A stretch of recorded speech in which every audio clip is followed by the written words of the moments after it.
We know there are many choices in internet radio, and the staff and host of LA Talk Live would like to thank you for choosing the internet's hottest destination for the most eclectic sound and invigorating talk. This is LA Talk Live. We are more than just talk.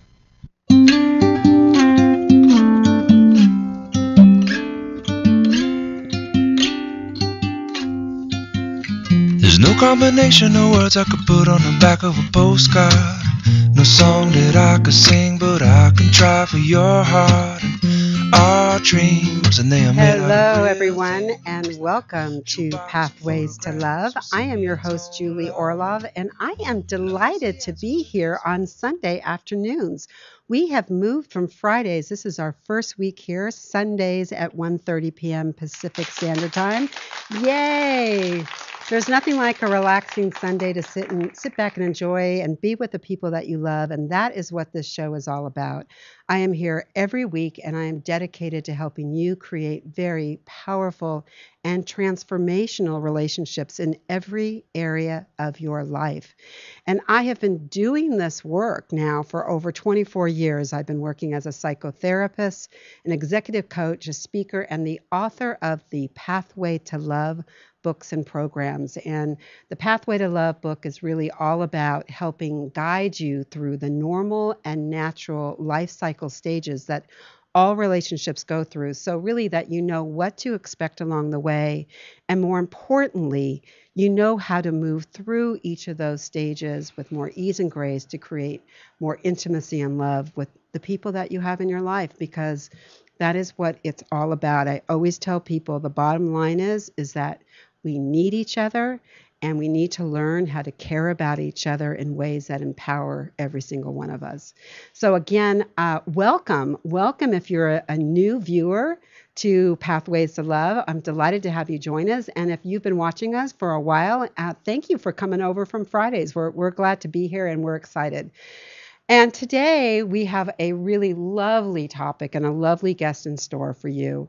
Everybody, I have found that people can walk around, we're all so used to listening to celebrities, and we have all these reality shows out there, and we get all involved with people's lives.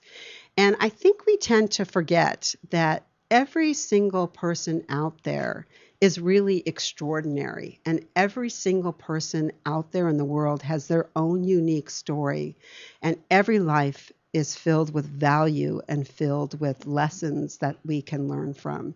And that is what we're talking about today. We're talking about storytelling and how sharing your story is not only healing for you, but it's healing for others, and it provides a lot of inspiration. And I'm delighted today to welcome our guest, Angela Schaefers. Welcome, Angela, to the show.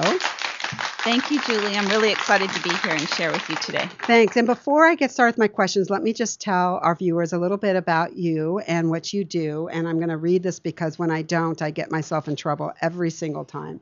So Angela Schaefers is an inspirational speaker, freelance writer, and producer and host of Your Story Matters show. So she is a very experienced radio host, and so she knows the drill here. Angela interviews people around the globe to share their inspiring stories of overcoming challenges and living purposely. She writes various articles on professional networking, inspiration, and why our stories matter. She authored her memoir, Grief to Grace. She has recently published her book, Your Story Matters, You Matter, A Guide to Healing, Learning from, and Sharing Your Story. God, your subtitle is almost as long as mine. And she's working on her next two books, Cancer Doesn't Come Wrapped Up in a Pretty Ribbon, and More Grace. And I love those titles, as I was sharing with you before the show. Anyway, so what I first would like to find out is really what inspired you to, I guess, create Your Story Matters, but really devote your work to storytelling. Well, that's a good question. Thank you for asking. I originally wrote my story, Grief to Grace, for my children. I was diagnosed with cancer over 10 years ago, and I was at stage 4 at that point and told I didn't have long to live. So I wanted to leave my story behind for my children who were younger at the time to understand where I had been in my life, how I became who I became, and just to learn the details about their mom that they wouldn't have known at that point because they were so young. So I wrote my story, and a friend encouraged me to share it with other people. She thought that it would be encouraging and inspiring to others. And I, of course, thought, no way, my story doesn't matter. It's not that important. Who would want to hear it? It's just about little old me. But I went ahead and printed off some copies of the book and started selling them and doing book signings and speaking to groups and churches, things like that. And I was really, really amazed at the people that came to me and expressed their gratitude, not only for sharing my story, but for helping them to think about their own story and what that meant for them. And that kind of evolved into Your Story Matters, realizing that not just my story, but all of our stories matter. There's something in our story that really could encourage and inspire someone else. And when you take the time to learn from that, you can see the wisdom in it. And oftentimes you can find your purpose. And that's really how I found my purpose, is to interview people, to share my story, to encourage and inspire people to get through their tragedies or challenges and continue to live their best life, which is what I try to do every day, especially since I've been blessed to still be here today, even though I faced cancer. Well, I'm congratulations, because you look very healthy, and I'm assuming that everything is good. So, and I think that what's interesting to me is that you started out, if I'm hearing you correctly, that you started out telling your story to your children. Mm-hmm. You know, you wanted to, in a sense, put something down so that they would, in case, I'm assuming that you were in a place of just in case. Right. I want them to know what the story was of their mother's journey. Mm-hmm. And even that is extremely powerful. And did you take that story that you were sharing with your children? Is that the story that you started to share with others? Or did you take it on in a different way once you started to kind of branch out? Well, originally the book that I wrote, Grief to Grace, was about my early life, my childhood, and all the way up until the cancer diagnosis. So at that point, I really believed that my life wouldn't last long. So it was really important for me to make sure that they had some idea of who I had been, where I'd been, what I went through, those types of things, and what I learned from those experiences early on. And so that was initially the basis of sharing with other people. And again, as I said, knowing that other people were encouraged and inspired by some of the things that I went through and overcame helped them to look at their own situation and decide to get help or decide to not give up or feel like there's hope, because I had been through a lot of challenging things, right. And a lot of us have. I'm not going to say that mine were any worse than everybody else's, because there's been a lot of things for a lot of people, but it's how you deal with them and what you learn from them, and then going on with your life is what's important. You know, I'm wondering, just to talk about writing that book, did you discover things about yourself that surprised you, you know, in retrospect, looking back on your life and things that you had accomplished, you know, things that you maybe regretted or whatever your life story was? Mm-hmm. Did you discover that you kind of learned some things about yourself? Oh, I learned a lot. And I've learned a lot since then, sharing more of my story and continuing to write and interview people and being interviewed myself. I learned so much about why I did the things that I did, why I felt a certain way about certain things. I learned my strengths, learned my weaknesses. So that's what I talk about in my book, Your Story Matters, You Matter, A Guide to Healing, Learning from, and Sharing Your Story, is there's all these things that we can learn from if we just go back through our story and think about the things that have happened, whether they're good or bad. They reveal our strengths and our weaknesses and our character, and oftentimes, as I mentioned, our passion. So there was so much learning for me. I really want to help other people have that kind of learning in their own life. As a therapist, you probably know people come to us when it's really at that end point of there's no more hope. There's no more place to go with this story that they're in. They might be facing a divorce. They might have faced a recent death. Whatever it is a place where they're just so lost and wounded often that they've never even looked back at their own story. Who are they? What happened? You know, where are their strengths and their weaknesses and their talents and their gifts? And so unraveling that is really, really important. And I think just by understanding some of your story and looking at that and learning from that can be really, really powerful. Well, also, I think it helps people understand that their life is not defined by any one particular moment That's or right. any one particular circumstance. And when you put it in the context of a story, whether that covers the last week or the last year or the last 30 years, it puts what's ever going on now into an overall context of your overall life. And it changes, I think, the way Right. that you look at things and you deal with things.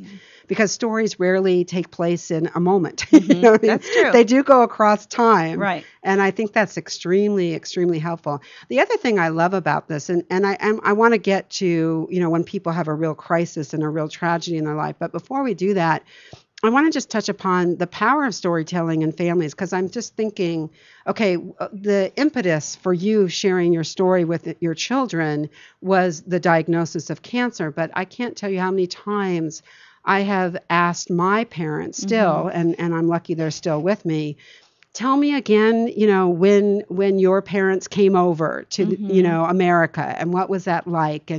And what was the story of your first love, or those kinds of things, and how did your siblings get along? And I know for myself, because I'm also a mother, I mean, my daughters still love, so tell me about that time you backpacked through Europe, and oh my God, how did you, survive on that little money, or all those kinds of things. It's in the sharing of stories that not only do we share experiences, but, you share, I think people listen, don't you think, with, okay, what is there for me to learn about you, and what is there for me to learn about life through you? Right. Well, it definitely builds connection and collaboration. And I found that the more we're talking to each other, whether it's in our family or our community, our neighbors, even in the workplace, Right. we're actually building connection and overcoming conflict if there is conflict. Because conflict comes when we're not sure about that other person, when we're judging them or assuming things. So by sharing our story, and it doesn't have to be the whole story, but it can be parts of it, or perhaps the most powerful part, we're really able to connect with other people. And oftentimes people will say, oh, I didn't realize that about you. I didn't know you've been through this or that. I didn't know right now you're suffering, through your own diagnosis, or you're taking your aging parent to cancer treatments, or whatever it is. And it really shifts the dynamic of the relationship. Yeah. So that's really, really powerful and important for me to emphasize to other people. I've seen in my own life how opening up myself, my story, to other people has helped them to understand me more, to have more compassion, perhaps have empathy, whatever it is. But building that relationship and connection is so important when we're open with each other. I love that, because I was just doing a training the other day, and we were talking about managing your emotions. And it was all about context, that we walk around with so many gaps that we are just filling in by creating all these assumptions about somebody. Right. So if somebody's having a bad day, or somebody isn't as patient with us, or, or the person behind us in the car who's like, right on us, we can make up anything we want about that person, or what's behind their actions or their reactions. And it's only when we can really get what's going on, the bigger picture, the full story around that particular moment, that it can shift everything. Definitely. And it's all about communicating. It's about listening and talking. Yeah. And that's really something that sounds simple, but we've lost that process and that art somewhere along the way. We don't share stories in our family units like we used to. We don't share stories in schools like we used to. There's so many places that the stories are not being told. And so that's why, for me, it's important that we overcome that and go back to that place of, what's your story? Tell me about you. Yeah, and you have to, it's funny. This little example popped into my head, and it's probably popped into my head because after this I go to a dance class. But I remember my first time going from dance class to actually being in a social dance environment. And this one gentleman asked me to dance, and I think I even said I'm really new at this, and I was really nervous. And so we were doing this West Coast, we were doing our thing, and at some point he was just said, "Oh my God, you're such a control freak." And I looked, yeah, that was my look. I said, "Excuse me? Like, you've known me what? I'm on a dance floor." And he was, I knew why he was saying that, because I wasn't following his lead.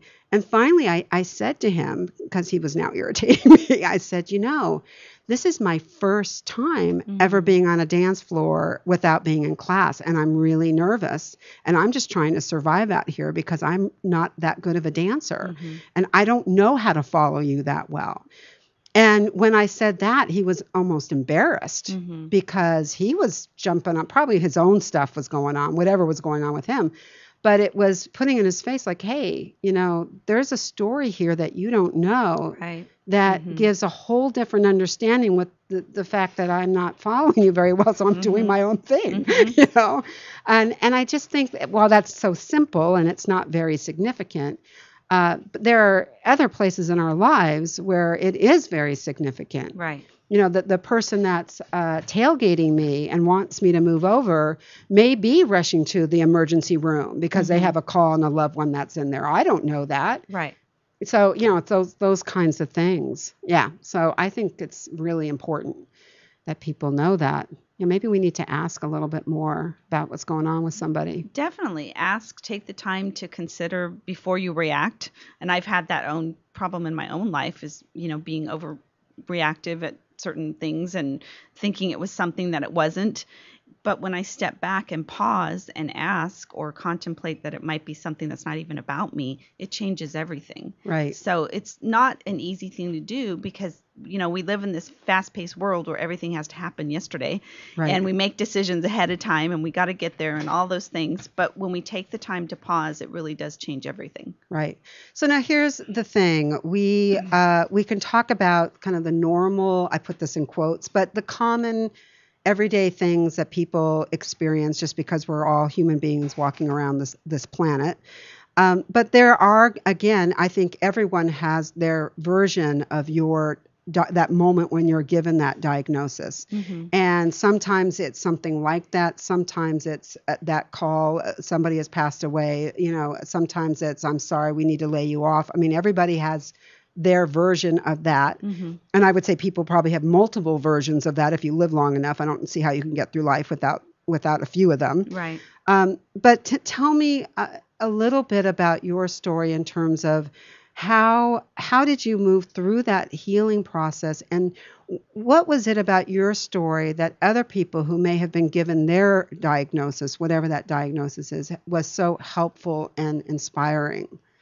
Well, for me, and that's part of learning from my story, I went back to my traditional ways of handling challenges and tragedy. And that was to just press on and not deal with it, not think about it too much, not let it get the best of me.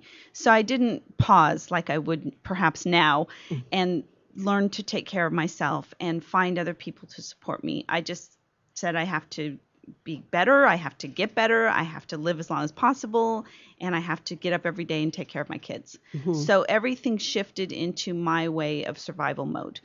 And that's what some people do. Other people fall apart. Other people get the support they need. It really, as you said, it depends on the person and what the situation is. But for me, those were my initial reactions to my diagnosis.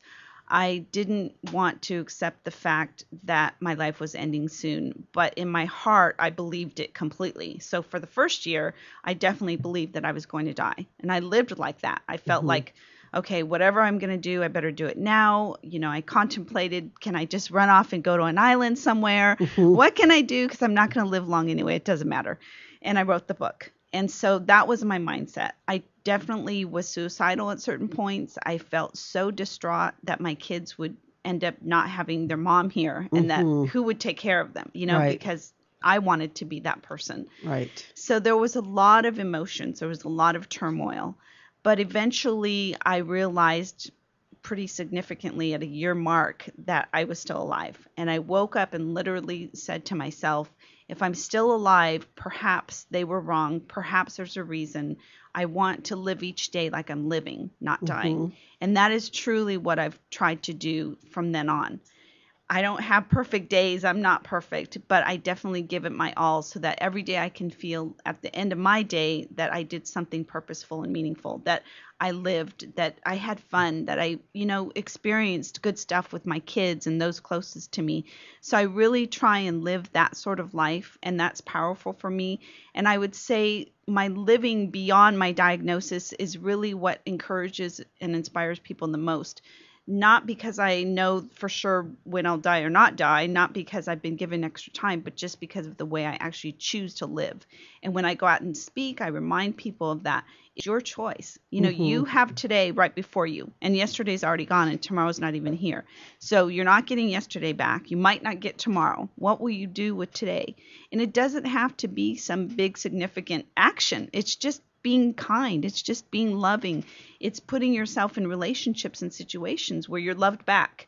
It's having fun and enjoying life even in the littlest ways. My kids and I laugh about, having ice cream for dinner or pancakes for dinner, or just being silly and dancing in the car to the music. Just all these things that are meaningful for us and make our life better. Right. I tell myself sometimes, if I knew today that last week was my last week on the planet, would I have made all the choices and gone through that week in the same way? And I think it's an interesting exercise. Yeah. Because it says, I probably wouldn't have gotten so uptight about that. That Right. really wasn't all that important. Right. I probably would have hugged my kid, whether she wanted to be hugged or not, because Yeah. mine are older. Yeah. So, yeah, I think that's very true. And that sounds like that is the gift that you received out of this whole experience. Absolutely.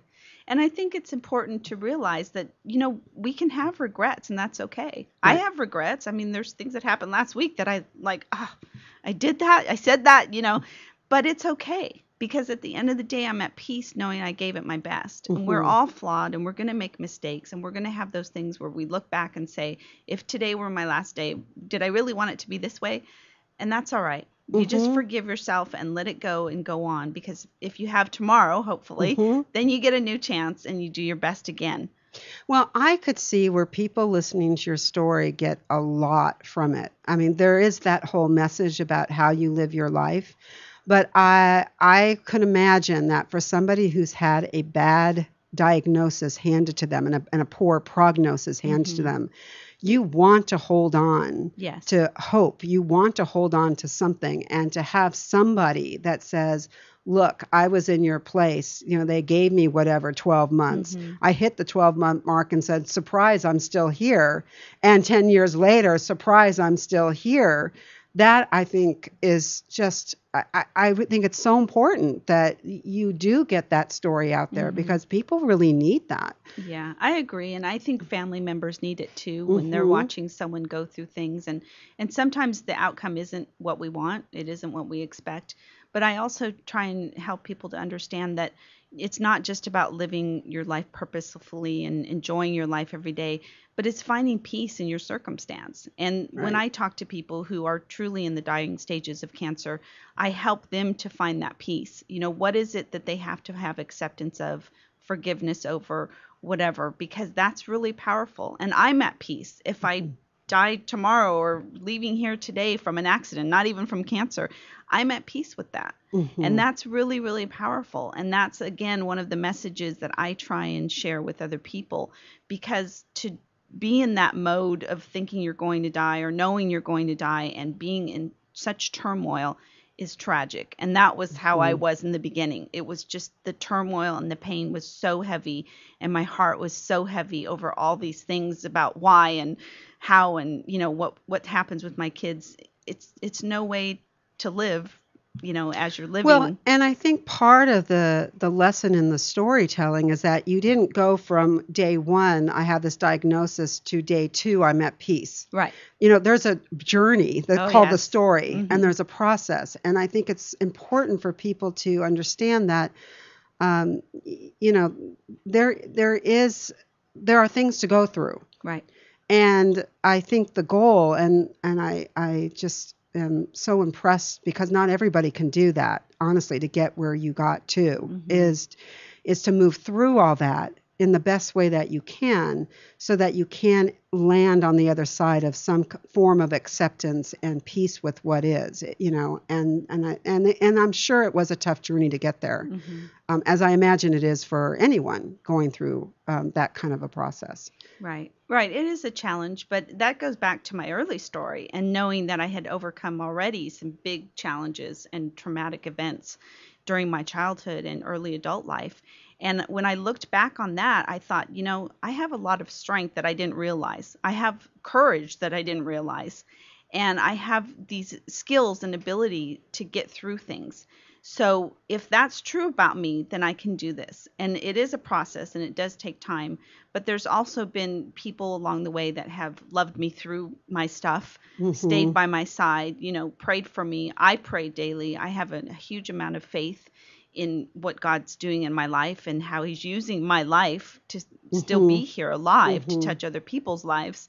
So there's a lot of things that your story and your tragedy is about, but again, it still goes back to your individual story and what you need to learn for yourself and how you need to go about getting through your journey. Right.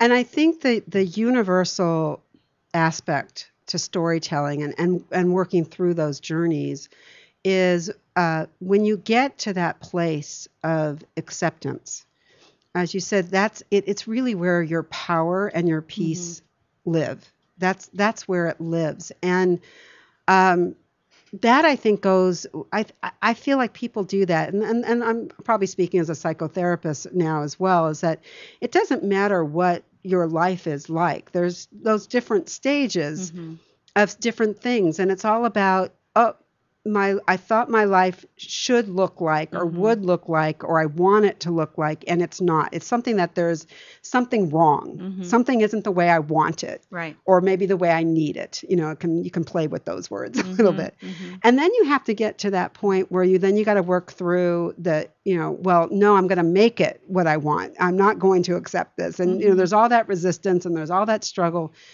But no matter what it is, whether it's the fact that you can't get pregnant, there's so many single people out there that feel like they can't find a mate. There's always something wrong with your life in one form or fashion, or your career isn't going the way you want it. Whatever that is for any of you, it's okay.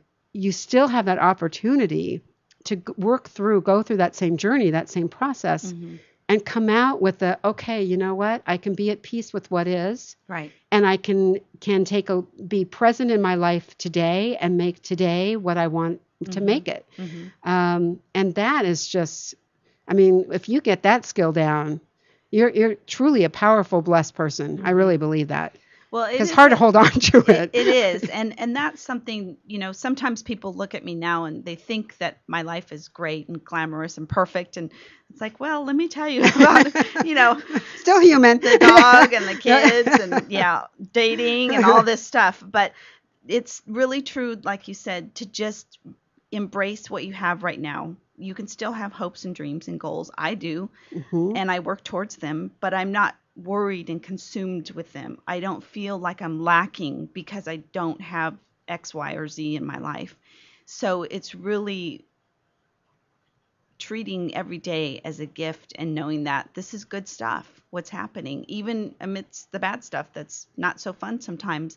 But this is good. This is a good life, and that changes your perspective about everything. You don't feel like you're lacking. You don't feel depressed and discouraged all the time because you recognize all the little things and the big things that are good that are happening for you. And so it really changes that desire in you to feel like I have to do more. I have to do more. And that's great. Do more, but don't forget about right now, being present, as you said. Right.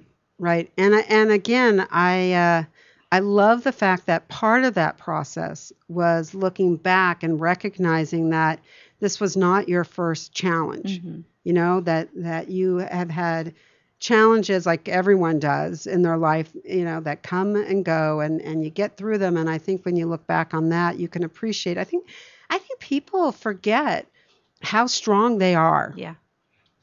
Honestly, really, as a therapist, I just think the fact that kids get through childhood, right? there is like, you're Right. already strong. I mean, it's Right. the fact that you're born and you've Mhm. made it to, whatever, 18. I think, that alone, when you think about it, look what that takes. And I look at, all those imperfect parents and kids, and I think, oh my God, kids are just remarkable. Yes. They survive They're us very all. durable. Yeah. And so I don't even think you have to look back very far, no matter what your age is. That's true. There's always something that you can say, oh yeah, that was tough, and yeah, but I got through it. I think people Right. underestimate how much internal resources and coping skills they actually have. That's true. And we tend to, as humans, focus on the negative and all the things we didn't do right and all the accomplishments we didn't make, or the failures, the divorce, the, bad relationships with our parents or our kids or whatever. And we never think about all the other stuff, the good stuff. And it's there. But sometimes we have to remind ourselves that that's also part of our lives. And I definitely had to do that, because I could have looked at my life and said, which I did say at first when I was diagnosed, I thought, are you kidding me? After everything I've been through, now this, I was kind of mad. Yeah, somebody up there has a bad sense of humor. This isn't funny. Yeah. But then I realized it was all part of the journey and the process. And I needed to go through all the things that I have to be who I am today. And if being who I am today means that I get to help other people, I love that idea. And so that makes it worth everything. Yeah. Okay, we are going to get ready to take a break. What I want to do first is invite any of you to please feel free to call in and share your story with us. We would love to hear from you, or if you have any questions for myself or Angela. The phone number is 323-247-7443. That's 323-247-7443. We're going to take just a couple-minute break, and we'll be right back, and we look forward to having you come back. You are listening to Pathways to Love. I'm Julie Orlov. We'll see you soon.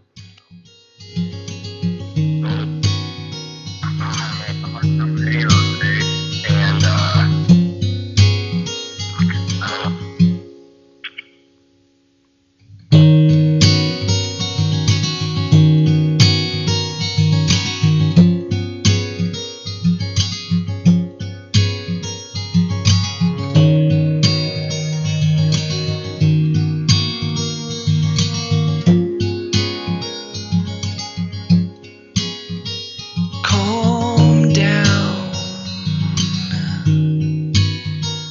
Deep breaths. And get yourself dressed. Instead of running around and pulling on your threads and breaking yourself up. If it's a broken part, replace it.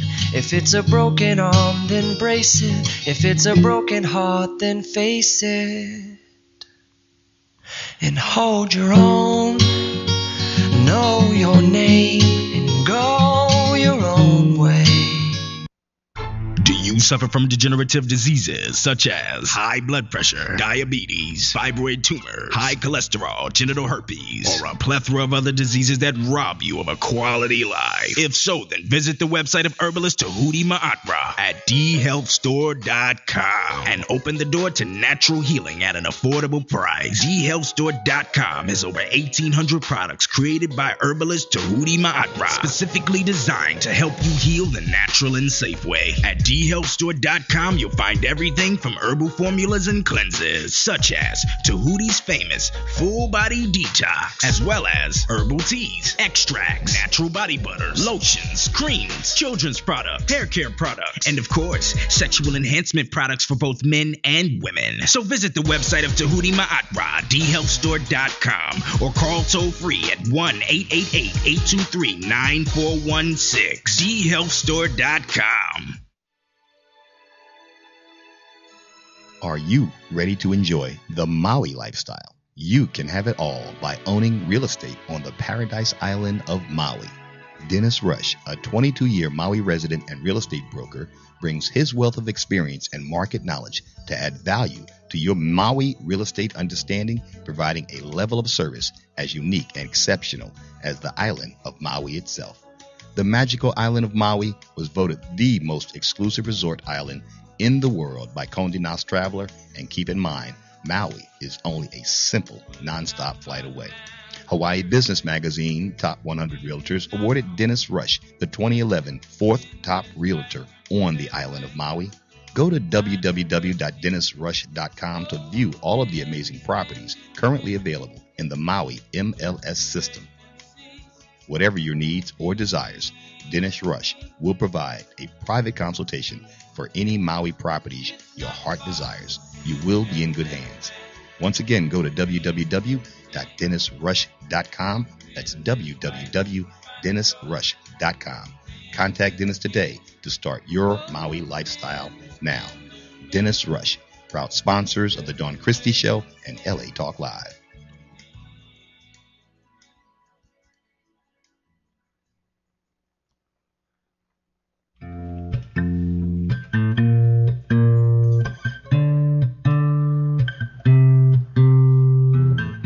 If you were Okay, welcome back, everyone. You are watching Pathways to Love. I am your host, Julie Orlov, and we are so excited to be here on Sunday afternoons now. We were on Friday afternoons, and now we've moved into a beautiful Sunday.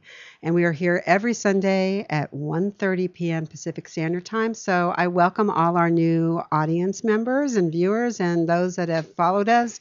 Thank you for coming along with us. We appreciate that. And if you have a story or a question that you would like to share, please don't hesitate to give the studio a call. We can be reached at 323-247-7443. And I am here every week and dedicated to helping you create very strong and intimate relationships in every area of your life. And one of the things that I actually talk about a lot is creating community and creating connection with other people. And that's what I love about our topic today.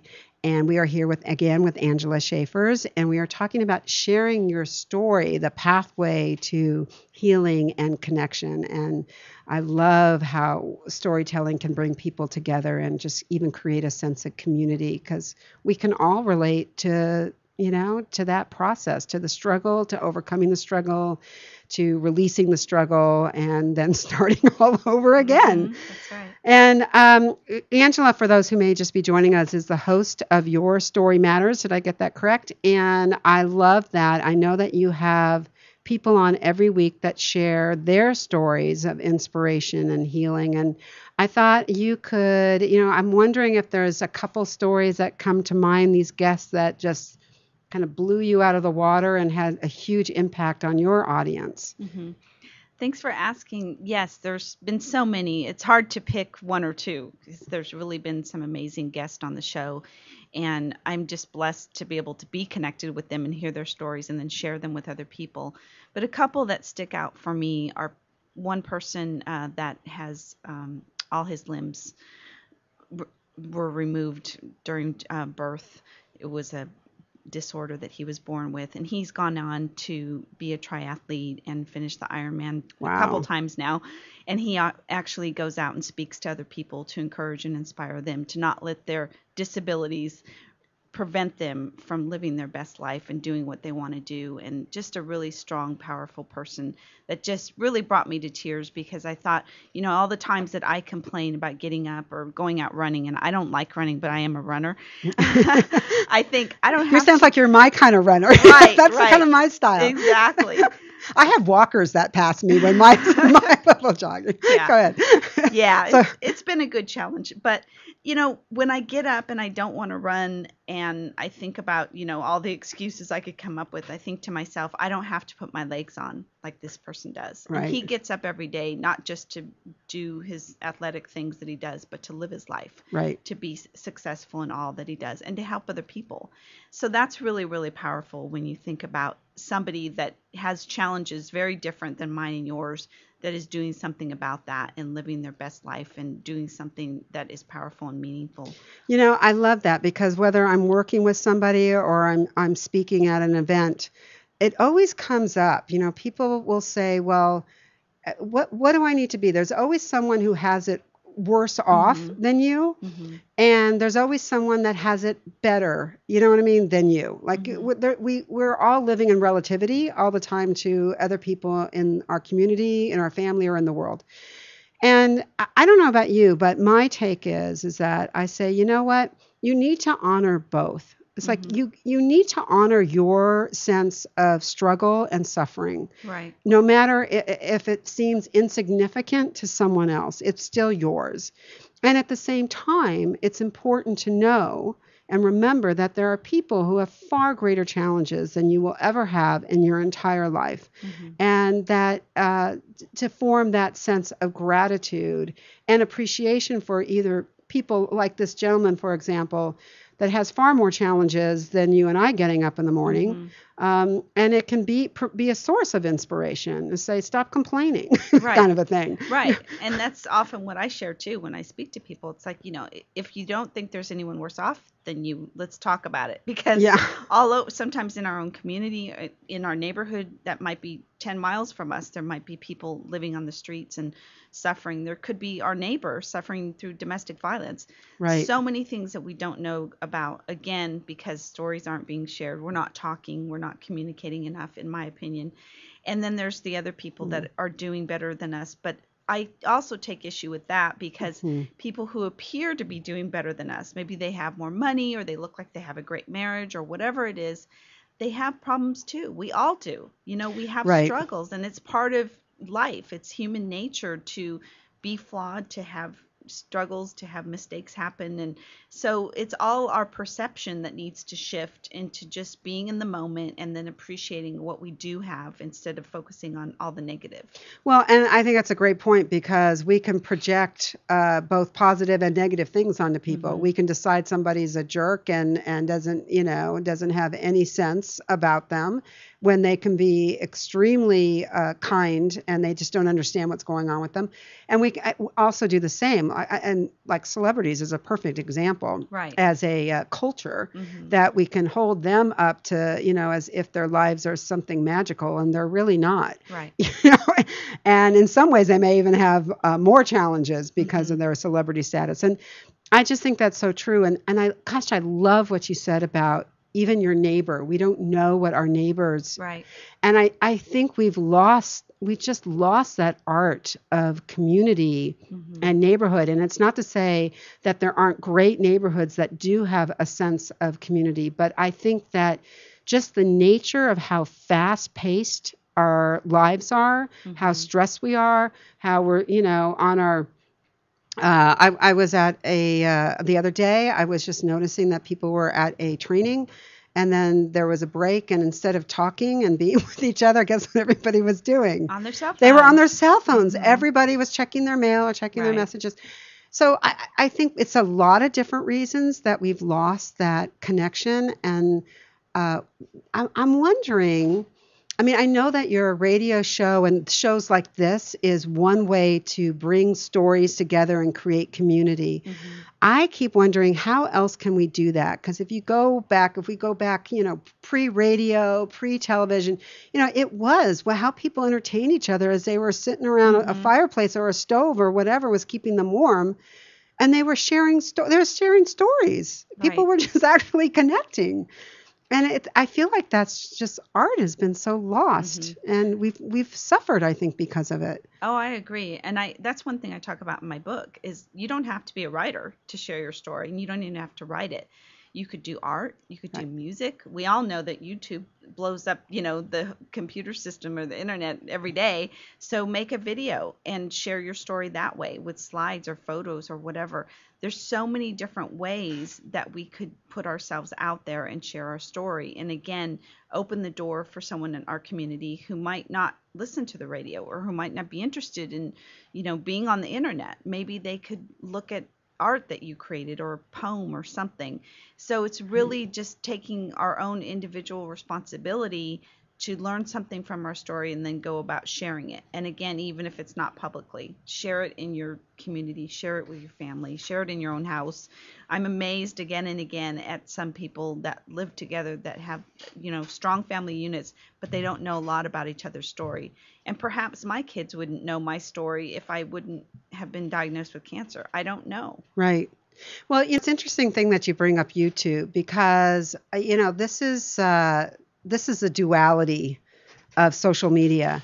On the one hand, we now have this outlet, this technology, and the media that we can share our stories with the world. And in some ways, that can create an interesting sense of community and connection, or you can connect to somebody who lives on another part of the planet. But there's something about that video, even there's something about the humor, or there's something about the poignancy or the music or whatever it is that brings you and that other person together. Like, my daughter is a musician, and I watch how she is connected with other musicians via YouTube. Right. And she shares her story that way. And then, of course, the flip side of that is that we have the internet, which can create a sense of disconnect, that it becomes too easy to hide behind the technology. Right. And so it's very interesting. How do you have that balance between using the technology that's out there, or better yet, like seeing your neighbor, like the neighbor across the street from me? I was there one day and I'm looking out the window and I see animal control.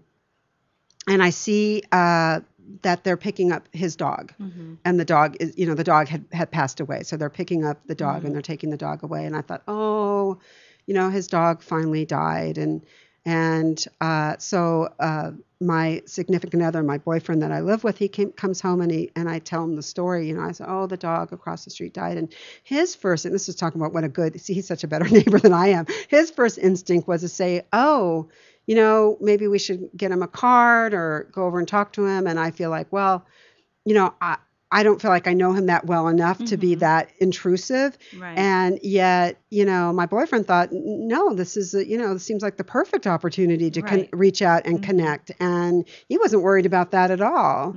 And so, it's those kinds of things that we hold back on. And I guess my question to you, because I think it's a question we all need to ask ourselves and each other, how do we get back into connecting with the people around us face to face, where we can feel them, we can see them, we can hear them, we can, and share stories without feeling like we're being intrusive, or now it's so awkward. How do we create that comfort level again? And so what are your thoughts on that? Well, my thought is that we need to be willing to take risk.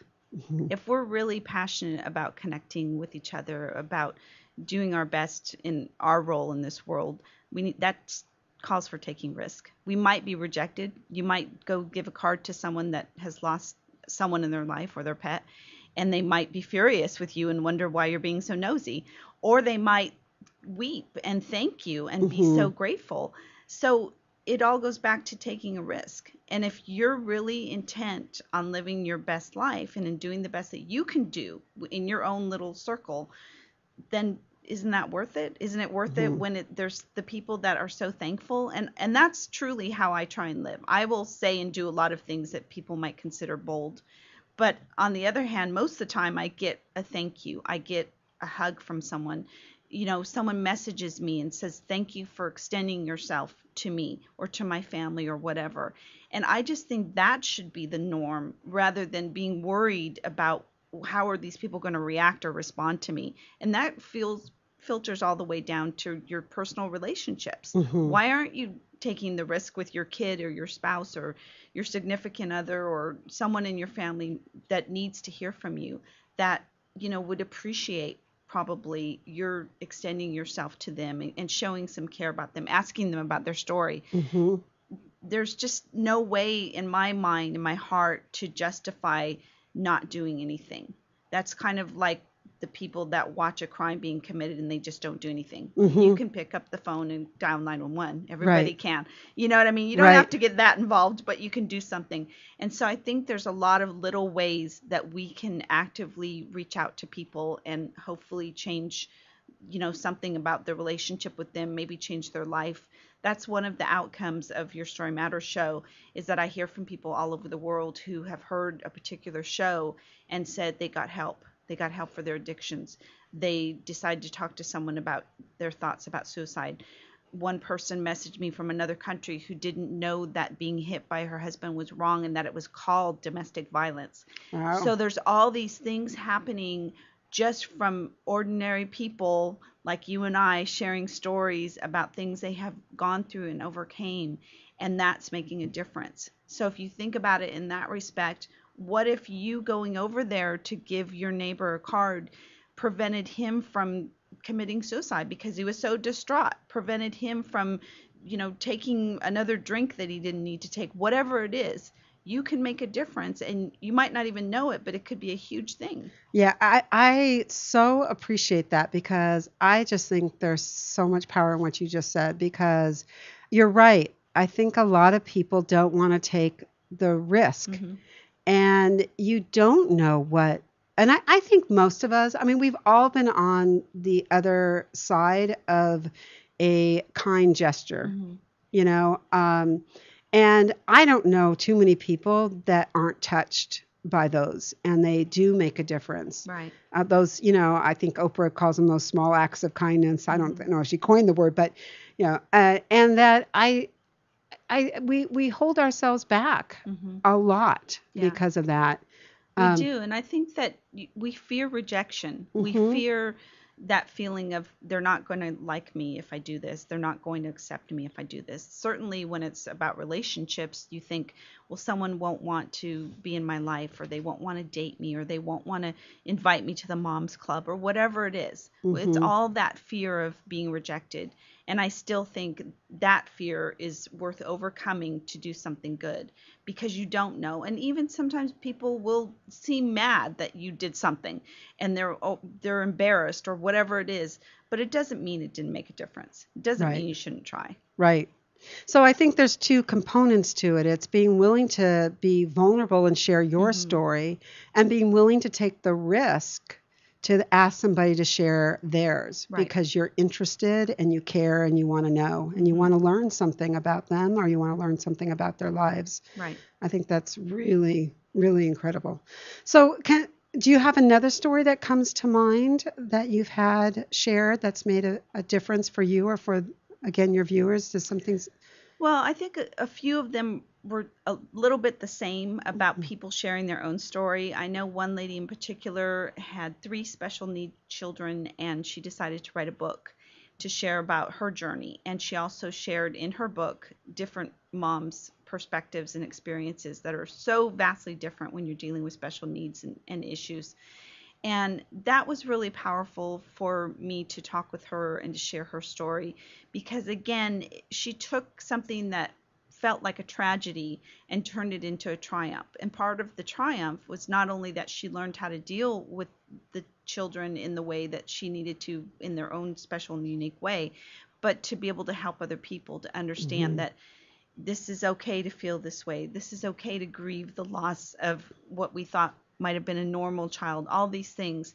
So those type of stories happen again and again as I share people's journeys on my show. And that's powerful when other people can say, that made me feel like I'm not alone. That made me feel like there's hope to get through my situation. That gave me a different perspective. There's so much shame and guilt about so many things. And people don't think that if you have a special needs child, you feel any shame and guilt. Why should you? But that's exactly what you feel. You feel like you created something that wasn't perfect. And you had this unrealistic expectation while you were pregnant that you were going to have this perfect, great baby and be a perfect, great mom. You probably thought that too. I mean, we all think that. And then we're not perfect, and we're not always great, and that's okay. Right. But there's people out there who really feel lonely in that, and they need to hear other people's stories and their perspective so that they can feel that they're not alone, so that they can feel that they're not the outcast, that they're not bad. It's just part of life, depending on what the circumstance is. Yeah, I think that it gives people permission to be human. Yes. I don't think we give people a lot of permission and a lot of space to be human. And my concern is that we are trying to define humanity in a way that is very unrealistic. Mm-hmm. You know, Absolutely. I mean, I love, being positive and, excuse me, finding ways to, have joy in your life. But as a human being and as a therapist, I just cringe when the goal is to be happy all the time. Right. And now somehow you're not happy all the time. There's something wrong with something wrong with you, because Right. there's really a way to be happy all the time. And Yeah. I'm like, and there's a way to, create your life just exactly the way you want it all the time. And I'm like, really? I don't think so. Yeah. So I think it's really important that we start to embrace what it means to be human, which is exactly what you said earlier. It's to be imperfect, and it's to, all walk through this journey. And there was this great quote. In fact, I was going to write a blog about it. It was so good. I copied it off. It was on some other mailer thing I got, but I'm going to see if I can get it right, because I don't have it memorized. But it was something like this. We are not here to see through each other. We're here to see each other through. And I like that. I love that quote. And it's, we're not here to judge. We're not here to just, to see, how much better we are than you, or how much worse we are than you, and all this stuff that goes on with us trying to, as you say, avoid rejection, make ourselves feel like we're acceptable, and we look good and we act good, and we're all this stuff. But that we're really here to hold each other's hand and say, it's okay. I understand. Some days, some days are bad. Some news is good. Some news is bad. And we'll hold each other's hand and we'll get through it together somehow. Yeah. And that's the world I want to live in. Me too. And that's really a powerful learning experience for me in the past few years, is just to accept people where they're at. So that means we don't want to change them. We don't need to change them. We don't need to judge their flaws or their mistakes, but accept them where they're at. And I think about that in my own life, and I think I would like people in my life like that too, that accept me where I'm at, that know that I'm flawed, that I'm going to make mistakes, but it's okay. But if we're talking to each other about it, instead of being angry or judgmental or afraid, things can happen to connect us, to, build a better relationship, to make us feel like we're, accepting of each other, that we can love each other despite our flaws. Yeah. I love that. I love the work that you're doing, Angela. Thank you. I just think it's such a great show. It's such a great purpose. It's making such a difference. I love what you're doing. And it's, just talking with you today it's lifted my spirit and my heart, because I think when you have a purpose of wanting to make a difference out there and wanting to help create more connection, there's a lot of stuff working against you. Yes. And so when you meet someone who's like-minded and you feel the connection in the heart, it's just, I don't know, it lifts us, it energizes us. And I think that if we can continue to build on that, we can create kind of this nice, an airlift that supports people in moving through all of our journeys. Absolutely. So I can't thank you enough for being here. I've just so enjoyed this time with you. Thank you. Yeah. I appreciate being here and sharing with your audience, and everything that we've talked about has been awesome. So if people want to get a hold of you, or they want to listen to your radio show, how can they do that? They can go to www.yourstorymatters.net, and everything's there as far as the link to my blog, my information for speaking, my book link, and the shows are all there. We're also on iTunes and Stitcher Radio. Okay, great. And for those that are new to me, I guess I need to give you some information. If you want more information about the Pathway to Love, or myself, or the work that I do, you can always reach me through my website. That's julieorlov.com or thepathwaytolove.com. I always welcome emails and questions and anything that anyone wants to share. And I just want to thank everyone again for hanging out with us today and welcoming us to the Sunday lineup here at LA Talk Live. Again, we are here every week And we are talking about everything and all things relationships. And we want you to go out and create some connection with someone you love or someone in your community today. So I encourage everyone to go out and share their story and ask someone else that you're interested in hearing about theirs. I think together we can actually create a different world. I thank you for being here. I will see everybody next Sunday at 1:30 p.m. Pacific Standard Time. Again, I'm Julie Orlov. See you next week.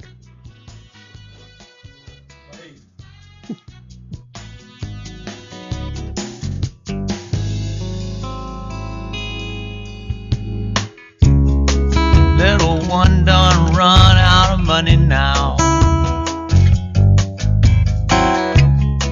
No, it doesn't seem to have a home. Left to fend for yourself in the wilderness.